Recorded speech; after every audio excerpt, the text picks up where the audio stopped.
Saudara dan saudari terkasih, Injil kita hari ini diambil dari Injil Matius bab 18 ayat 15 sampai 20. Apabila saudaramu berbuat dosa, tegurlah dia di bawah 4 mata. Jika ia mendengarkan nasihatmu, engkau telah mendapatnya kembali. Jika ia tidak mendengarkan engkau, bawalah seorang atau 2 orang lagi, supaya atas keterangan 2 atau 3 orang saksi, perkara itu tidak disangsikan. Jika ia tidak mau mendengarkan mereka, sampaikanlah soalnya kepada jemaat. Dan jika ia tidak mau juga mendengarkan jemaat, pandanglah dia sebagai seorang yang tidak mengenal Allah atau seorang pemungut cukai.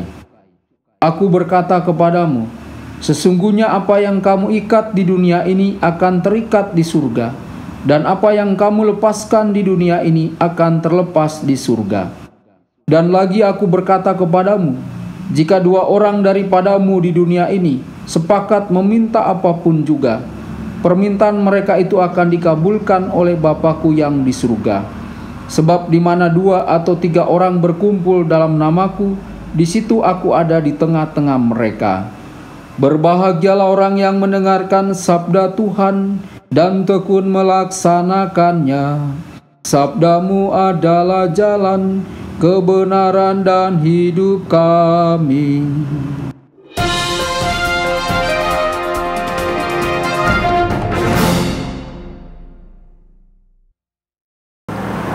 Saudara dan saudari terkasih dimanapun Anda berada, jumpa lagi dengan saya Romo Tedens dalam saluran Warta Kabar Sukacita.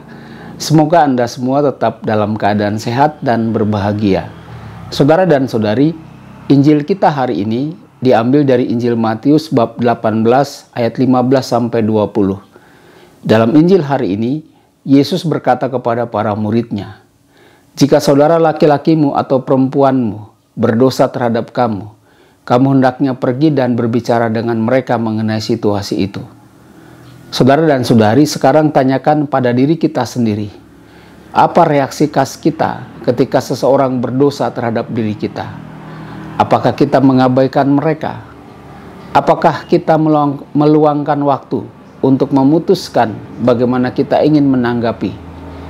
Atau apakah kita memelihara kemarahan kita dan membiarkan diri kita terluka? Apakah kita membalas dengan cara yang sama?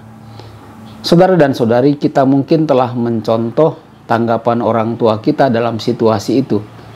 Kita mungkin telah belajar bagaimana memanipulasi orang lain. Atau kita mungkin memutuskan untuk menjaga jarak kita dengan pribadi-pribadi yang berdosa terhadap diri kita.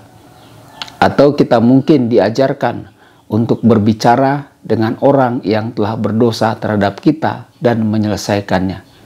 Saudara dan saudari, sekarang luangkan waktu sejenak dan bertanyalah pada diri sendiri. Hari ini bagaimana saya menanggapi ketika orang lain berdosa terhadap saya? Apakah tanggapan saya berbeda dari saat saya masih kecil?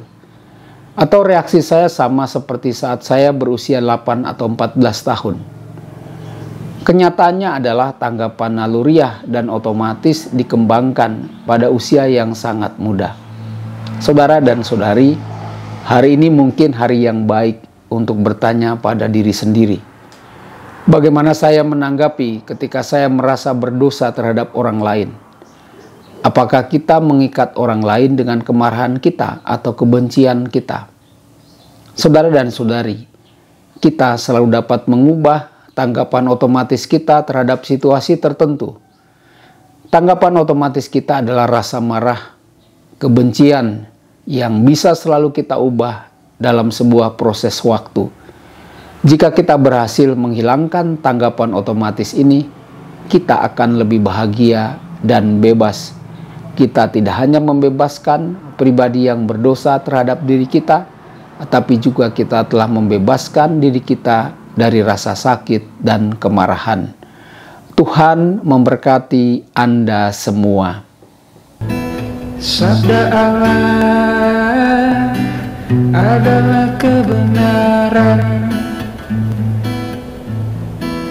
Sabda Allah adalah kehidupan.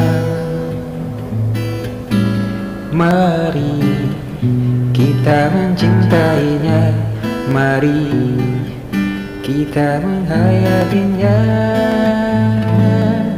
Ya Tuhan yang ku muliakan, sabdamu angkat resah